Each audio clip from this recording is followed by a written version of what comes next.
열어라는 제목으로 좀 살펴보고, 여러분이 교회 생활하는 데 있어서 목사하고의 관계가 대단히 중요합니다.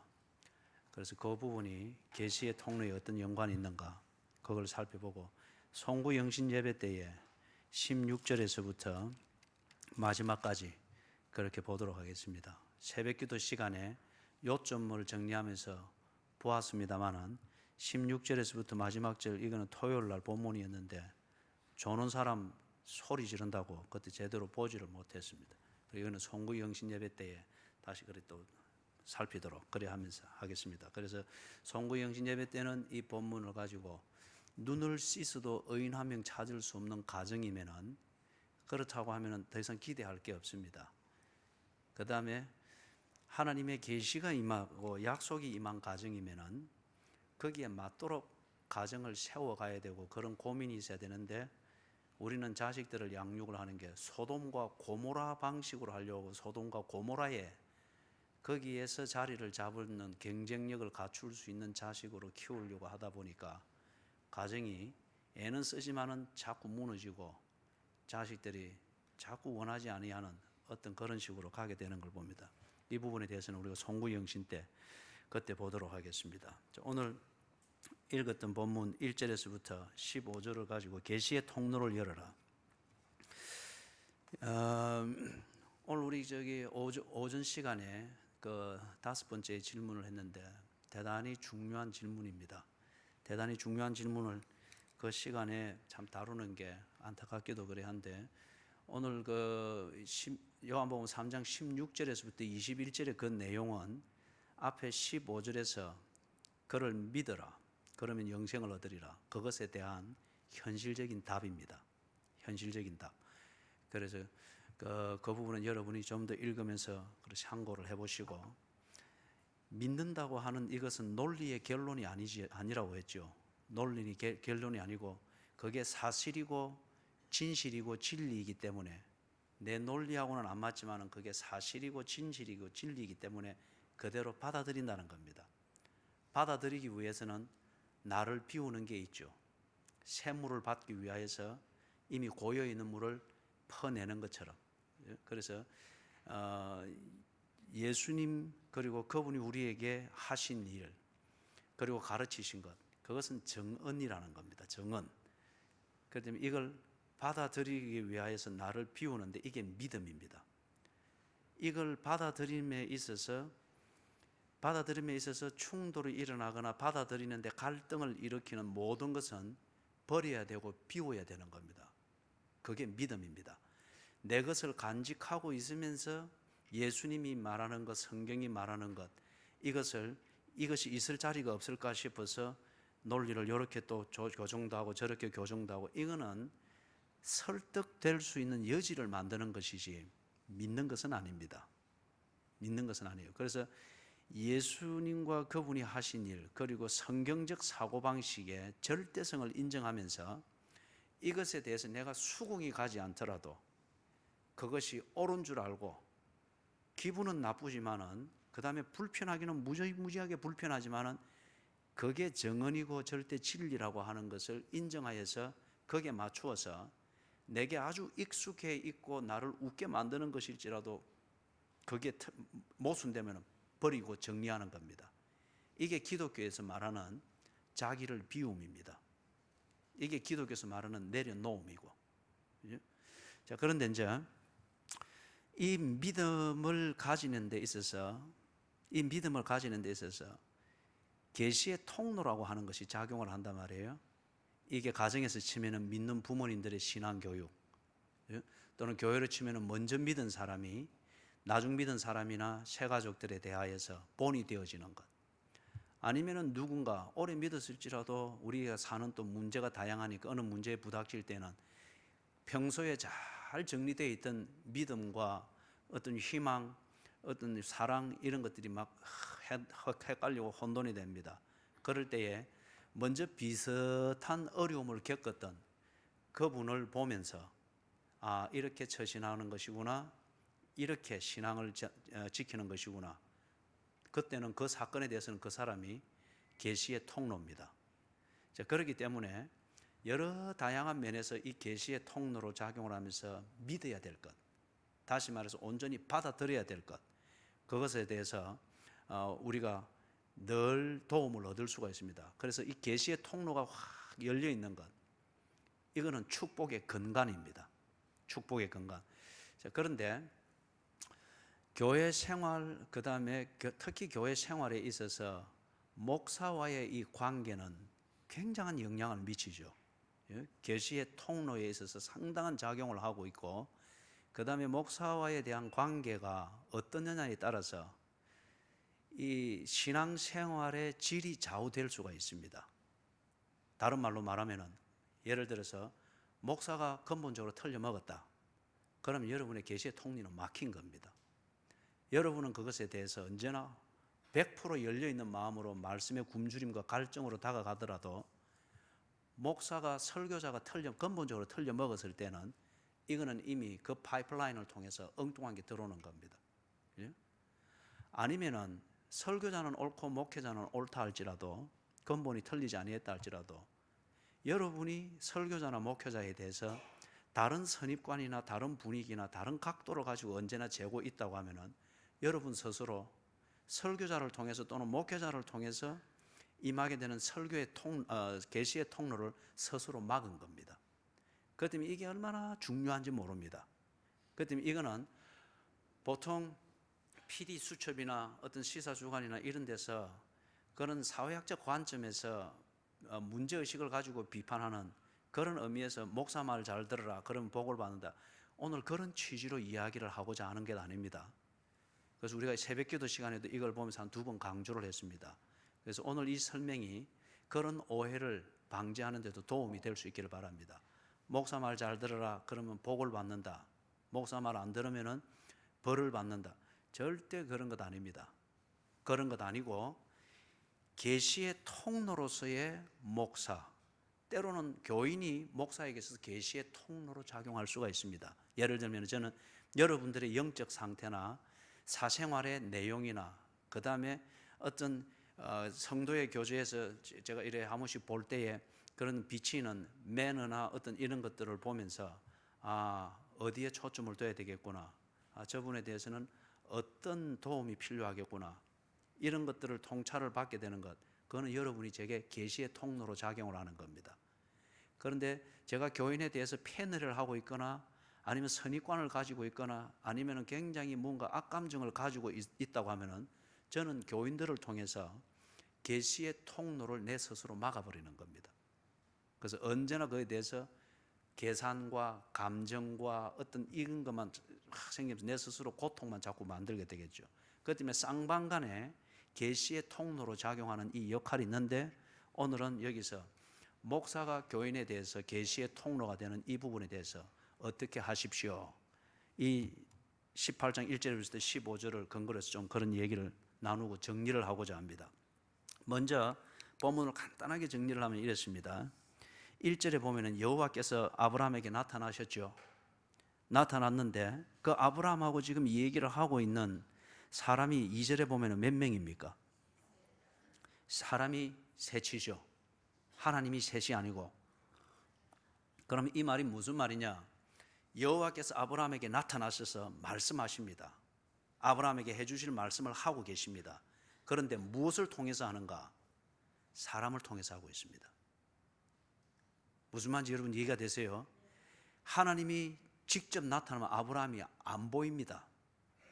그 다음에 하나님이 오늘 우리 오전에 했던 대로 하늘의 일, 그것처럼 하늘에서 통하는 그 말씀으로 했다, 아브라함이 알아듣겠습니까? 못 알아듣습니다. 그래서 하나님께서 이 땅에 사는 사람에게 하나님을 나타내고 하나님의 마음을 표시할 때에 사람의 언어로 합니다. 그래야 우리가 알아들을 수 있습니다. 우리의 형편에서 알아들을 수 있도록 우리 상황의 일상 가운데에 나타나십니다. 그렇기 때문에 하나님이 지금 아브라함에게 나타나셔서 말씀을 하는데 그 하나님을 볼 수 있고 하나님을 들을 수 있도록 하기 위해서 사람 셋이 지금 그 중간에서 작용을 하고 있습니다. 이들을 가리켜서 계시의 통로라고 말을 할 수가 있습니다. 자, 아브라함이 이 사람 셋을 그냥 일상적으로 지나가는 나그네로 보인 것이 아니고 하나님의 나타나심, 그리고 그걸 통해서 소위 우리가 말하는 성경적 사고방식, 어떤 기도에 대한 응답, 이 통로로서 뭔가가 보인 거예요. 이걸 보고 우리가 영적 감각이라고 합니다. 영적 감각, 좀 어려운 표현으로는 영성이다, 그렇게 말을 하죠. 그렇기 때문에 그냥 지나가는 일상적인 나그네를 대접하는 유목민의 그것을 뛰어넘어서 그 뒤에 전개되어지는 거 보면 온갖 정성을 다해서 이분들이 아브라함의 장막에 머물게 합니다. 그리고 최선을 다해서 대접을 하고 난 다음, 이 대접을 받고 난 뒤에 이 세 사람이 아브라함에게 말씀을 해주죠. 하나님께서 하실 일을 말씀을 해줍니다. 아들이 있을 것이다. 예? 아들을 낳게 될 것이다. 그렇게 얘기를 해줍니다. 이걸 보고 히브리스에서는 부지 중에 천사를 대접했다, 그렇게 말을 하고 있죠, 아브라함이. 이런 영적 감각이 여러분에게 있기를 바랍니다. 이런 것을 위하여서 예배 생활을 간섭하고, 그 다음에 일상에서 경건 생활을 간섭을 하고, 설교 시간에 졸지 말라고 간섭을 하고, 이런 감각을 잃지 않도록 하기 위해서 그런 겁니다. 그래서 이게 안 되는 상태에서 자기 신앙생활을 관리하고 유지한다, 반드시 교조주의자가 딱 됩니다. 교조주의자, 딱 틀에 박힌. 청교도의 문제가 그것이거든요. 청교도의 문제가. 그래서 여러분들이 청교도 신앙 뭐 이런 걸 듣고 그런 종류의 좋은 글들이 참 많아요. 훌륭한 청교도들도 많은데, 그러나 이 문제의식을 가지고 읽어야 됩니다. 안 그러면 딱 그 규격화되어진 그 틀에 딱 잡힌단 말이에요. 그럼 이 감각이 없으면은 이런 것을 하나님의 이 유기적인 계시의 활동, 역사하심, 이걸 다 놓치게 돼요.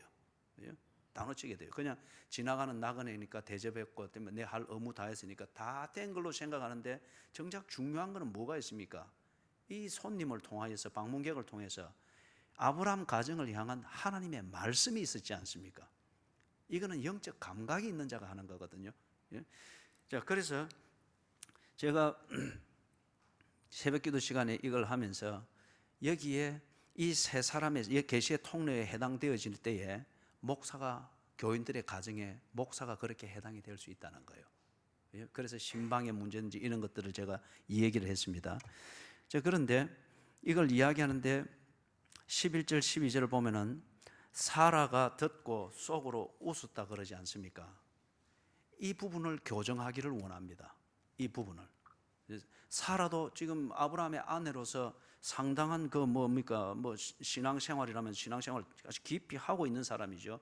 그런데 왜 사라가 하나님의 이 말씀, 계시의 통로를 통해서 전달되어지고 구체적으로 개인적으로 신방까지 해서 전달해주는 이 하나님의 말씀이 사라에게는 비웃음거리가 되느냐 이거예요.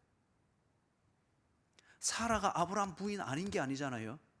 그런데 왜 아브라함의 부인이 정실 부인으로서 폼은 다 잡고 있는데, 그런데 왜 이 하나님의 말씀이 찾아와서 계시의 통로를 통해서 해주는 이 말씀이 사라에게는 비웃음거리가 되느냐 이거예요. 오늘 이게 문제예요.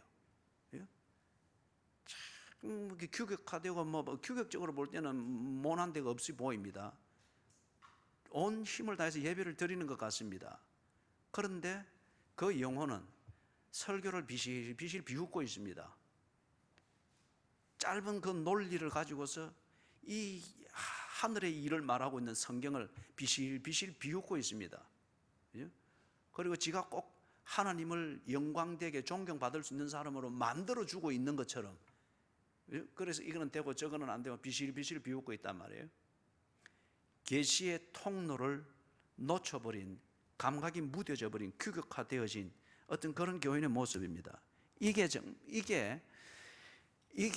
여러분의 모습일 것 같으면은 정말 새해도 소망이 없어요. 새해도 소망이 없어요. 반드시 신앙생활이랍시고 하는 그것 때문에 반드시 실족하게 됩니다. 반드시 실족하게 된단 말이에요. 그죠? 그렇기 때문에 이걸 교정을 해야 됩니다. 계시의 통로가 분명히 있고, 이 계시의 통로를 볼 수 있고 들을 수 있는 감각이 있어야 됩니다. 이 사라와 같은 속성이 우리 모두에게 있단 말이에요. 그때 13절 14절 여호와께서 분명하게 이야기를 해주죠. 왜 네 집에 이리 비실비실 웃고 비아냥거리는 사람이 있노? 그죠? 내가 반드시 이루는가 안 이루는가 보라. 그것을 다시 한번 강조를 해주죠. 하나님은 하실 일을 반드시 합니다. 그렇기 때문에 이걸 준비된 자는 그게 축복이 됩니다. 준비되지 못한 자는 그게 재난이 됩니다. 그렇잖아요, 여러분. 기회가 지나갈 때 기회를 잡아서 지 재산으로 만든 사람은 그게 말 그대로 기회죠. 그런데 기회가 지나가는데 준비가 안 돼서 놓치고 난 뒤에 아이고 하고 무릎을 친 사람은 그만큼 그게 억울하고 재난이 되는 거잖아요. 그래서 지금 13절에 하나님은 반드시 이룬다는 거예요. 반드시 이루는데, 그런데 왜 사라가 저리 비실비실 비웃고 그렇게 있노? 왜 감각이 없노? 그런데 15절에 사라가 이걸 듣고서 두려워하여 부인하여 이르되 내가 웃지 아니하였나이다. 이게 또 이 사라 스타일의 교인들의 특징이에요. 딱 잡아떼기는 아주 또 딱 잘 잡아떼요. 그죠? 딱 잡아떼요. 그죠? 졸지 마십시오 하면 막 부활의 아침처럼 일어나 놓고서는 안 졸았습니다. 그래 지금 안 졸고 있지. 이게 감각 없는 자들의 특징입니다. 그래서 15절에 이 하나님께서 그리 말하죠. 이르시되 아니라 네가 웃었느니라. 하나님도 이만하면 넘어가면 되는데, 그죠? 꼭 그걸 웃었다고 지적을 한단 말이에요. 여기서 제가 용기를 얻어서 지금 오늘 이걸 정리를 하려고 하는 겁니다. 자, 그래서 여기 이제 보십시오. 이 사람 셋, 계시의 통로가 되는 여기에 목사가 이 셋 중에 하나일 수 있습니다. 교인이 그럴 수가 있고 성도의 교제에서도 그럴 수가 있습니다. 그렇기 때문에 사라처럼 이 사람 셋, 계시의 통로로 찾아오는 이걸 사라처럼 이리 놓쳐서는 안 됩니다. 놓쳐서는 안 돼요. 그리고는 뒤에 가서 내가 안 웃었는데 안 비웃었고 내가 늘 집중하여 설교 듣고 예배 생활 잘하고 했는데 왜 내게 이 복이 안 오고 말씀이 안 이루어집니까? 아니라 네가 그때 웃었느니라. 그죠? 그때 그 약속의 말씀이 네게서 지나갔느니라. 이런 일이 일어나서는 안 됩니다. 이거는 여러분에게도 억울한 일이고 목회 현장을 책임지고 있는 저로서도 이것처럼 억울한 일이 없어요. 이것처럼. 그죠? 비록 극단적으로 욕을 듣고 돌에 맞더라도 내가 한 일로 인해서 교인들이 복을 받아야 됩니다. 교인들이. 그죠? 그걸 위하여서 돌에 맞아야 되면 돌에 맞더라도 할 말을 해야 되고 목회를 해야 됩니다. 그리고 교인들이 복을 받고 나면은 만사 오케이예요. 그죠? 돌 던져가지고 막 죽은 목사는 어디 가는 데 없어도 그건 괜찮아요. 원래 목사가 하는 일이 그 일이기 때문에. 정말 잘했느냐 안 했느냐 이 문제는 교인들이 아브라함 같은 믿음을 가지고 아브라함 같은 복을 받아야 됩니다. 그렇기 때문에 여기서 이 말씀이 우리에게 주는 건 참 이 계시의 통로를 놓쳐서는 안 된다. 계시의 통로를 잘못 보는 이런 감각, 무딘 감각이 되어서는 안 된다. 자, 여러분 저기 영상 한번 띄워보세요. 앞으로 여러분이 목사를 볼 때 그렇게 하십시오.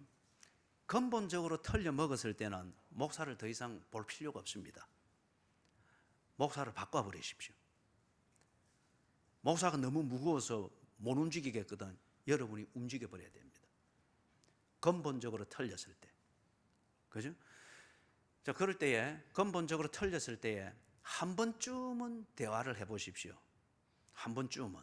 감각을 잃어서 그럴 수가 있습니다. 이런 것 아닙니까? 이런 것 아닙니까?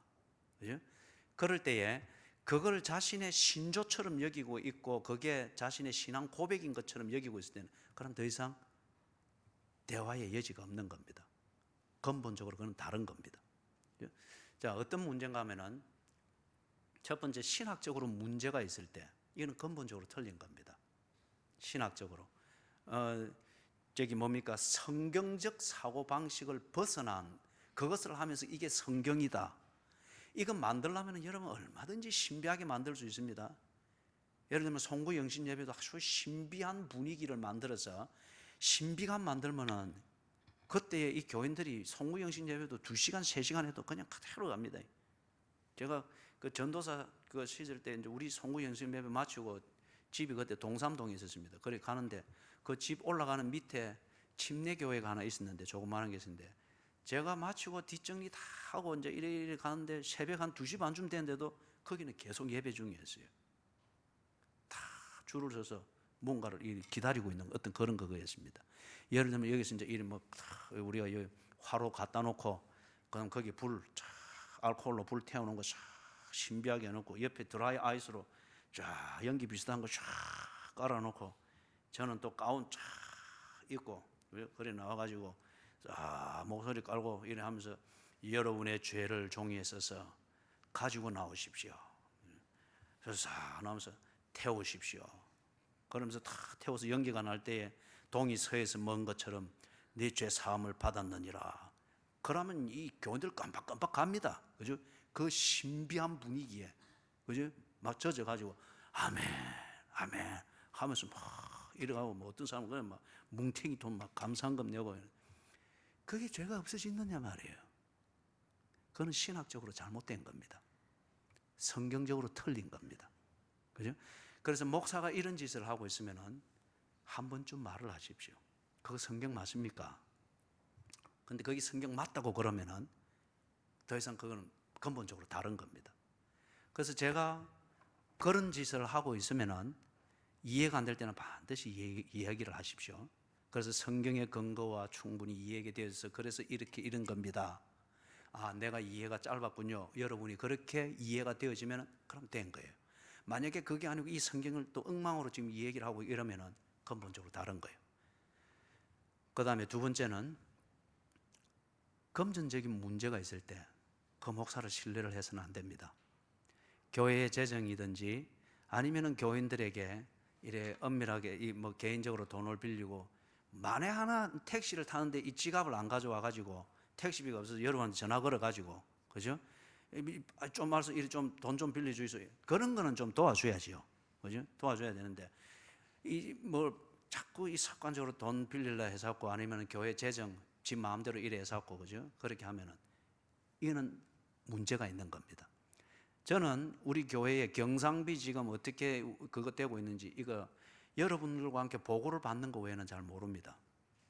단지 여러분이 헌금을 하는 것은 제가 알고 있습니다. 그거는 이 헌금은 그 사람의 신앙의 척도이고 동시에 교회에 대한 주인의식이 어느 정도 정리되는 이것을 보는 척도이기 때문에 언제나 거기 적혀있는 기도의 제목과 헌금 봉투를 제가 항상 확인을 합니다. 그런 다음에 언제나 신앙 지도의 표준을 삼는데 그 외에 제가 무슨 재정 관리나 이런 것에 구체적으로 간섭하지 않습니다. 전체를 감독하는 것만 이렇게 하고 있죠. 그래서 금전적으로 문제가 있든지 저기에 대해서 사유화하는 이런 성향이 보일 때는 여러분이 반드시 막아야 됩니다. 그렇다고 해서 사례 안 주고 그건 안 돼요. 그죠? 그건 안 되고 사례는 정당하게 주고 그래 해야죠. 그런 건 문제가 아닙니다. 그럴 때 어떤 좀 고약한 교인들은 그래요. 어느 교회는 목사님은 보니까 노동판에 가서 노동해가면서 주말에 와서 목회하고 그런. 근데 그 교회를 보라고요. 교회가 제대로 목회가 되고 있는지. 그 다음 세 번째는 이성 문제. 그렇기 때문에 우리 집에 오지 말라는 겁니다. 여성분들. 그래서 제가 겨울이지만은 여러분이 만약에 집에 음식을 가지고 오면은 제가 런닝구 바람으로 나가게 됩니다. 오지 마시라는 거예요. 할 수 있으면 그게 서로에게 좋습니다. 서로에게. 그죠? 좋고 꼭 주실 게 있으면은 경비실에다가 이제 해놓고 음식은 가져오지 마시고. 그래서 이 여성 문제라는데 이성 문제에 있어서 그래서 뭐 신방이든지 뭔 대화든지 이런 것들 볼 때 특별히 늘 조심을 합니다. 남편과 같이 있을 때는 이 부인한테도 말을 조심을 해야 되고 그렇단 말이에요. 그런데 여러분도 그거는 참고를 해 주셔야 돼요. 옆에 남편이 있는데 목사에게 너무 가깝게 대하고 너무 다정스럽게 대하려고 하고 밥은 어떻게 하시는지 사모님이 안 계시는데 와이사스는 누가 다리는지 그런 거 하지 마시라고요. 그거 괜히 그건 해줄 것도 아니면서 괜히 남편만 이 심기만 건드리는 거란 말이에요. 그죠? 이성 문제에 대해서 이거는 정말 더러운 거예요. 그 다음에 네 번째, 성도의 교제를 이간질하는 게 보이면은 이 신뢰할 만한 목사가 못 됩니다. 예? 그래서 신방이든지 상담이든지 아니면은 사적인 자리든지 이런 데 있어서 성도의 교제를 이간질하는 어떤 이러한 것들이 보이고 하면은 한 번쯤은 어필을 하십시오. 그게 체질일 것 같고 그런 식으로 공작을 해가면서 이래 목회를 한다 싶으면 믿을 것 없습니다. 기대할 것 없어요. 5번째, 사생활이 문란할 때에, 예를 들면은 제가 여러분에게서 가정을 어떻게 해야 되고 가족이 어떻게 돼야 된다 그렇게 말하는데, 내가 그런 면에 있어서 모순이 있는 가정이고 가족이다 그러면은 여러분이 한 번쯤은 의심을 해봐야 됩니다. 그 다음에 목회에 집중을 하지 아니하는 것, 최선을 다하지 아니하는 그러한 이중적 생활 구조를 가지고 있다, 그런 면에 대해서도 여러분이 지적할 것은 지적해야 됩니다. 교회가 정당한 서포트를, 재정적 서포트를 못해서 그런 이중적 생활을 할 수밖에 없다, 투잡을 뛸 수밖에 없다, 그거는 교회가 반성을 해야 되죠. 그러지 아니한데 이중적 생활을 이렇게 일하면서 목회에 집중이 안 되어진다, 어떤 이런 면에 될 때는 여러분들이 한 번쯤은 지적을 해야 되고, 거기에 안 통할 때에는 믿을 것 없습니다. 5개죠. 예, 그래서 저 5개입니다. 5개는 기본적인 문제예요.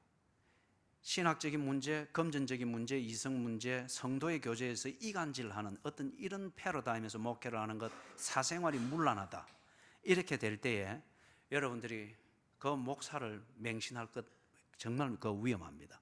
한 번쯤은 대화를 하십시오. 그런데 그게 안 될 때에는, 그래도 안 될 때에는 그 목사와 더 이상 함께 있을 필요가 없습니다. 계시의 통로가 아니기 때문에 그런 겁니다.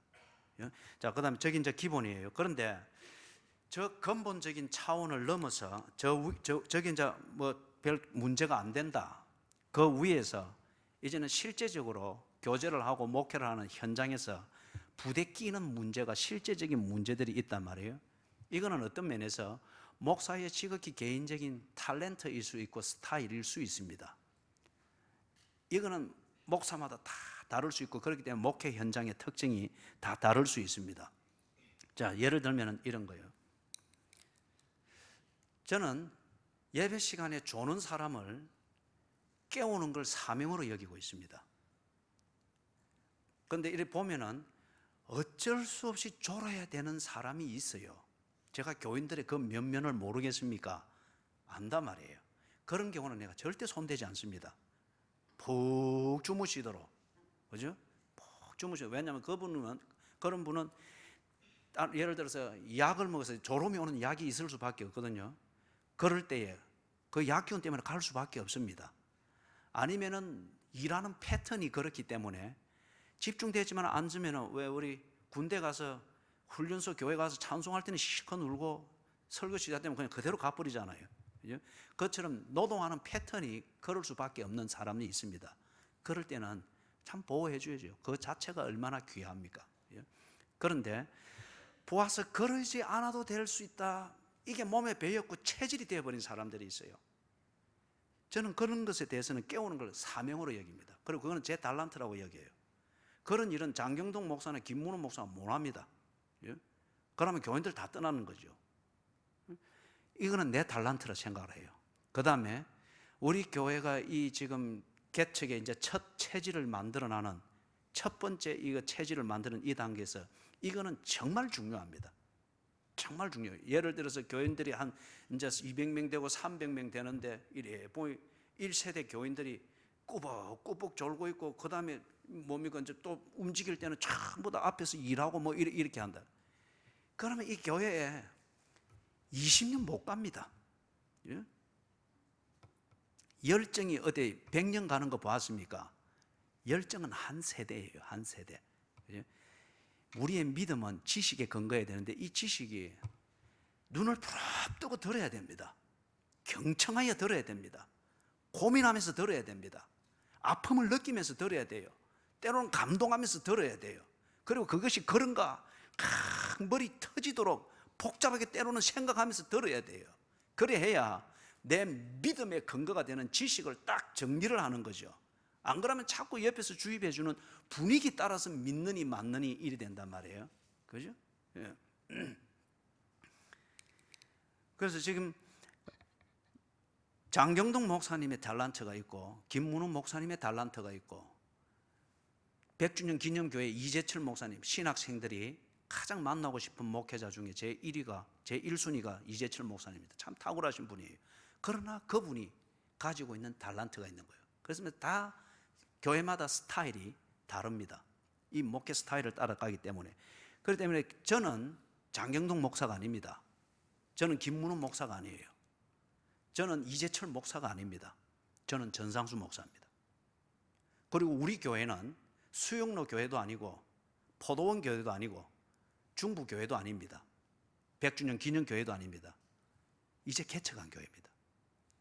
첫 번째 체질을 어떻게 만드느냐가 아주 관건이 되는 이 중요한 시기를 넘어가고 있는 그런 개척 교회입니다.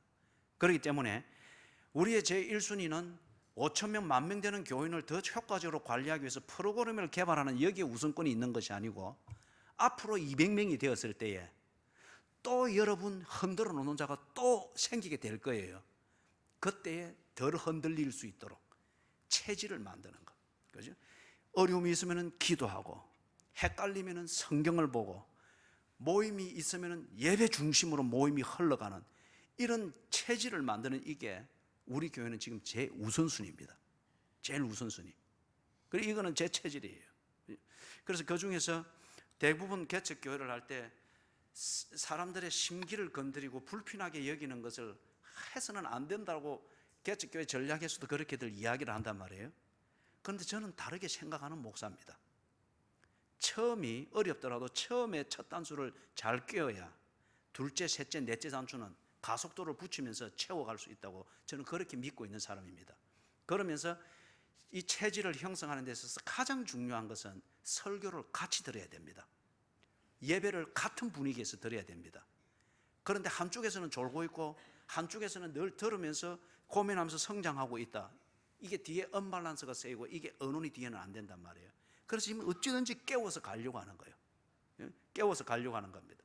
그래서 어떤 사람은 한번 그렇게 바울에게 육체에 가시가 있듯이 한번 그런 식으로 정신술도로 찔러주면 쑥 자랄 수 있는 사람이 있어요. 그럴 때는 저는 찌릅니다. 그런데 어떤 사람은 찌를 때에 그게 찌르는 것으로 오래 죽어버릴 수 있는 아직 연약한 사람이 있습니다. 그럴 때는 건드리지 않습니다. 그죠? 건드리지 않습니다. 여러분들이 무슨 말인지를 이해를 할 수 있기를 바랍니다. 제 스타일이 그렇다는 거예요. 예를 들면 제 스타일을 이해를 하려면 트리를 보면 돼요. 제가 이 코드를 2번 뽑았거든요. 새벽기도 시간에.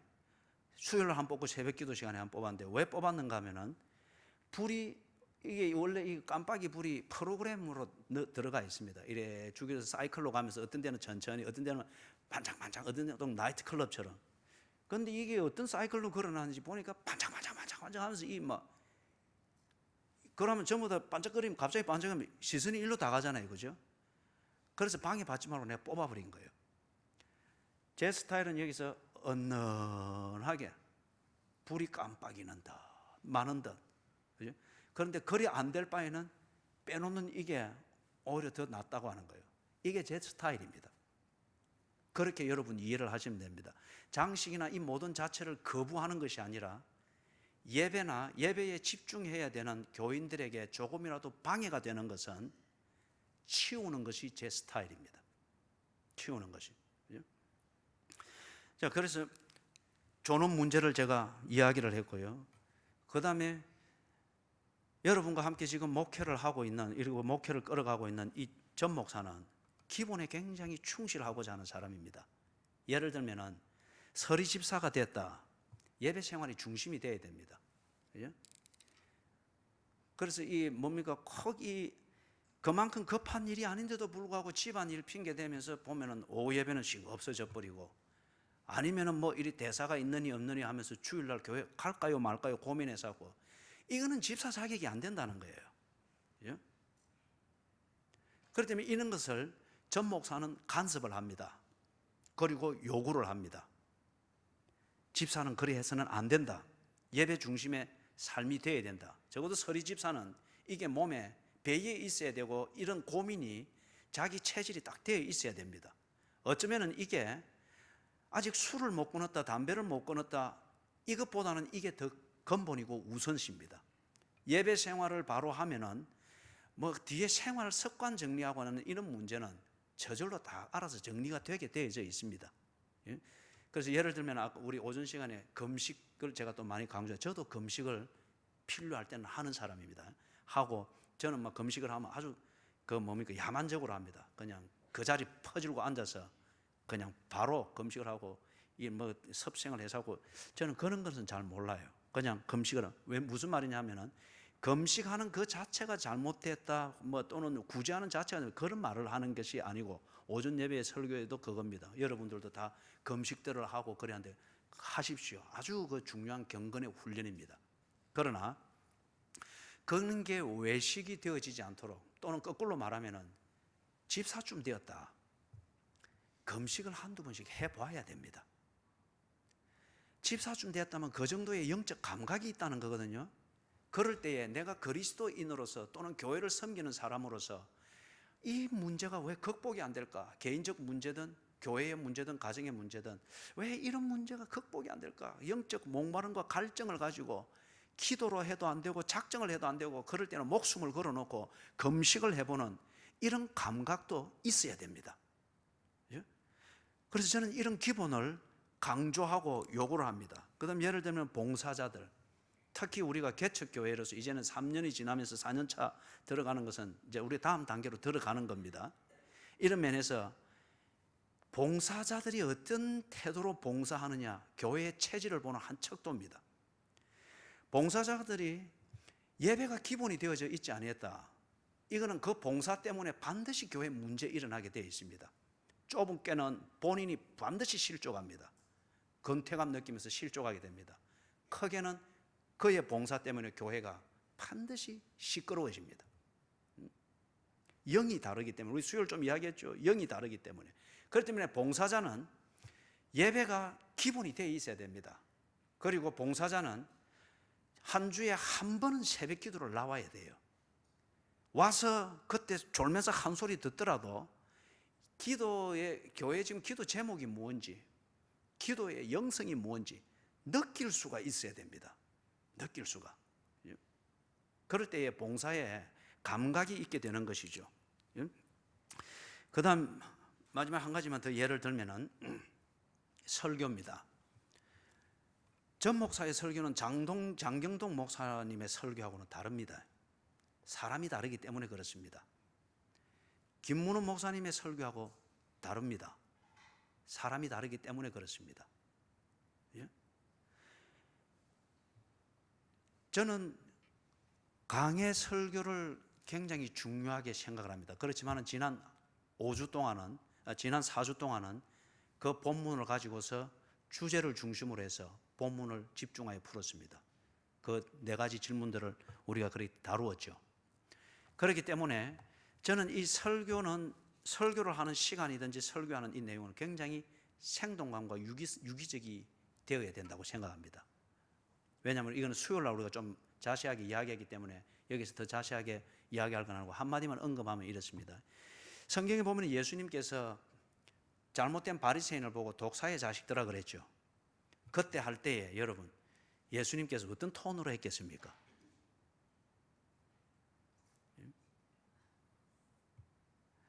그러면 또 그때 그렇게 말할 때 예수님께서 여러분 이 말에 상처받지 마십시오. 그래 하면서 독사의 자식들아, 여러분 이 말 이런 표현 안 해야 되는데 상처받지 마십시오. 그러면서 독사의 자식들아 그래 했겠습니까? 소리야 질렀든지 낮추었든지 어떤지는 모르지만 단호했던 것은 분명합니다. 그리고 그 말을 들은 바리새인들이 독사의 자식이군요 내가 하면서 꼬꾸라진 거 절대 아니에요. 그거 듣고 어쨌습니까? 죽이려고 했습니다. 예수님이 그거 모르겠어요. 그러나 던져놔야 되는 거예요.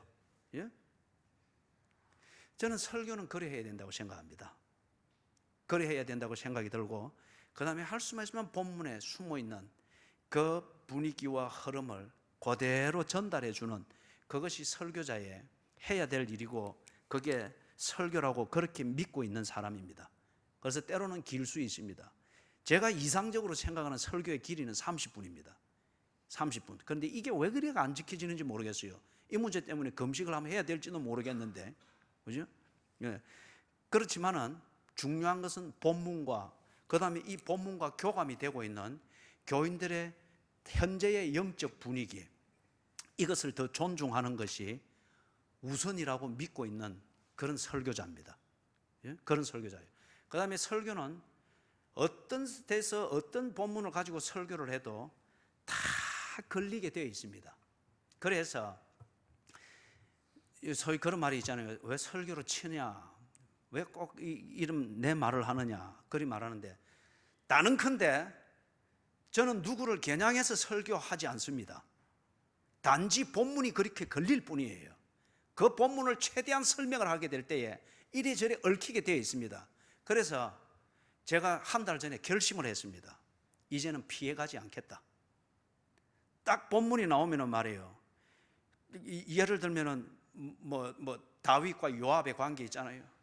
요압이 다윗하고 좋을 때는 다윗의 모든 것을 다 해주려고 했습니다. 그런데 다윗이 이 업무를 꾸며가지고 우리아를 죽이는 이것까지 요압이 같이 공모를 했잖아요. 그죠? 좋을 때는 그것까지 다 해줬습니다. 그런데 요압이 탁 틀어지고 야심이 생겼을 때 다윗과 공모해서 우리아를 죽였던 이걸 빈미로 잡은 거예요. 다윗은 자기의 신복도 죽이는 사람이다. 그래서 우리아가 누구 편에 선 거예요? 그죠? 솔로몬의 반대편에 서가지고 쿠데타를 일으키는 세력이 됐지 않습니까? 그죠? 자, 이런 얘기를 할 때 여러분, 직간접적으로 해당되는 사건이 있고 다 그럴 수 있단 말이에요. 그죠? 그럴 때에 나를 친다 이래 되면은 나는 그걸 친다고 설교한 게 아니에요. 그러나 그렇게 듣는 여러분은 나를 쳤다라고 말할 수 있는 거예요. 거기에 대해서 나는 이리 친 게 아닙니다. 본문이 이렇습니다. 앞으로는 그렇게 안 하려고 그래요. 안 하고 바로 직접적으로 바로 표현할 겁니다. 예를 들어서 우리 오도바리 권사님이 그런 식으로 배신을 했다. 요압이 그랬는데 남 권사님 그러면 안 돼요. 할 수 있어야 된다고 생각합니다. 어차피 이래도 친다는 소리 듣고 저래도 친다는 소리 들을 빼는 본인이 듣고 고칠 수 있도록 전달하는 것이 맞다고 생각을 합니다. 예수님도 그리 하셨으니까. 피해가지, 그런 본문이 나올 때 설교로 고민해 나갈 때 여러분, 이 본문이 어느 집사한테 또는 이런 일에 이게 다 바로 연상이 되는데 이게 문제가 되겠는데, 그러나 그 본문 자체를 피해갈 수는 없으니까 어떤지 오해를 피할 수 있는, 둘러갈 수 있는 이걸 찾느라고 불필요한 고민들을 하고 이렇게 하는데, 이제는 그렇게 해서는 안 되겠다. 그리 해도 어차피 그런 소리를 듣게 되고 거기에 대해서 내가 친 게 아닙니다는 변명이 구질구질하게 들리니까, 그죠? 차라리 본문을 있는 그대로 전달하고 들어야 될 사람이 있으면 그대로 전달하고, 그것이 맞다고 생각을 합니다. 그리고 그렇게 할 생각입니다. 그죠? 그래서 이것은 제 달란트입니다. 제 스타일이고요. 최소한도 교회가 가장 근본적인 체질을 마련함에 있어서 이 기본 성경적 사고방식을 두고서 고민하는 것, 그리고 교인들이 마땅히 하고 교회가 반드시 기본적으로 해야 되는 예배 중심, 성경 중심, 기도하는 생활이 모든 봉사의 기본이 되는 것, 이것을 강조하고 이 체질을 익히게 만드는, 그걸 위해서는 모든 대가를 지불하는 목회가 되어야 된다고 생각합니다. 그래서 이것 한 끝에 예수님이 그 한편 설교하고 이 듣는 군중들이 분노해가지고 예수님을 막 불도저처럼 밀고 나갔잖아요. 밀고 나가면 절벽에 떨어지니까 예수님이 그 지경을 당했단 말이에요. 그리 되더라도 체질은 바로 세워야 되겠다 생각을 합니다. 체질은. 그죠? 그래서 여러분이 앞으로 이런 경우를 내년부터 이제 보게 될 때에 여러분, 앞에서 아까 봤죠. 5가지의 그 사항, 기본적인 그 문제에 있어서 잘못됨이 없다고 하면은 이런 목회의 실천과 교제의 면에 있어서 있는 이 차이의 문제와 달란트의 문제와 스타일의 문제는 서로 맞춰가도록 하십시다. 서로 맞춰가고, 마지막 한 가지입니다. 이거는 근본에 해당될 수도 있고 이 부분을 어느 범위까지 수용하고 견뎌야 되느냐, 이 문제일 수도 있는데, 스타일이 완전히 다를 수가 있습니다. 교인들이 영적 신앙생활을 하는 것과 목사가 목회를 하는 그 스타일과 방향이 완전히 다르죠. 그거는 상방간에 서로 틀린 게 아닙니다. 서로가 다를 뿐이에요. 그럴 때에 견딜 수 없으면 옮기십시오. 할 수만 있으면 우리 스타일의 부분이나 문화의 부분은 맞출 수 있도록 자주 만나고 안 맞는 부분을 대화하고 그렇게 교제를 하십시다. 그러나 더 이상 그것 때문에 근본적인 신앙생활이 안 되고 어렵다. 목사가 목회 현장을 떠나든지 그럴 때에 우리 그건 아주 순리를 따라서 목사를 교체하는 겁니다. 그거는 아주 바람직한 거예요. 그래야 하든지 아니면은 그게 내 개인의 문제면은 목회 현장을 바꾸는 게 좋습니다. 무슨 말인지 아시겠죠, 그죠? 그렇기 때문에 여러분, 우리가 이제 다음 주일, 그 다음 주일 1월달 한 4주에 걸쳐서 150 비전 소개와 더불어서 청지기론 이 세미나들을 해 나가게 될 겁니다. 오늘 했던 이 부분, 이런 비전을 가지고 이런 방식으로 목회를 해 나가는 2016년 목회를 해 나가는 목사님이 이런 스타일이다. 이런 기본 가치를 가지고 있는 분이다. 이걸 알고 들으시라는 거예요. 그래 하면서 시냇가에 심은 교회 목회 현장에서 신앙생활을 할 것 같으면 이 교회를 통해서 하나님의 영광을 드러낼 수 있도록, 그리고 이 교회가 감당해야 될 몫을 감당해내는데 일조할 수 있도록 신앙생활을 그렇게 하십시다. 그렇게, 그죠? 그리고 한정된 시간과 여러분들의 그 귀한 기도와 시간과 헌신들이 낭비가 되지 않도록, 불필요하게 근본이 다른 목사와 갈등을 일으키거나 아니면은 스타일이 다르고 문화가 너무 다르기 때문에 그걸 맞춰가는데도 한계가 넘어버린 그런 다름이 있는 그 속에서 억지로 맞춰가려고 하면서 낭비하지 않도록 하십시다. 그래서 대화하고 맞춰갈 건 맞춰가고 풀어가는 가운데서 만에 하나라도 이런 문제를 두고서 이런 게 틀렸다 저런 게 틀렸다 뒤에서 웅성거리는 소리와 분위기 만드는 소리로 교회가 불필요한 몸살을 앓지 않도록, 그래서 딱 오늘 이 시간에 먼저 내 다음 주부터 하게 될 세미나를 위해서 이 근본을 여러분에게 제시를 하는 겁니다. 그래서 이 부분에 대해서 할 말씀이 있고 알아볼 게 있고 대화할 게 있고 하면 언제든지 연락하면서 그렇게 대화를 하도록 하십시다. 저도 개인적으로 차 한잔 놓고 대화하면 참 분위기 있는 남자입니다. 참 분위기 있는 남자예요. 그죠? 예. 자, 우리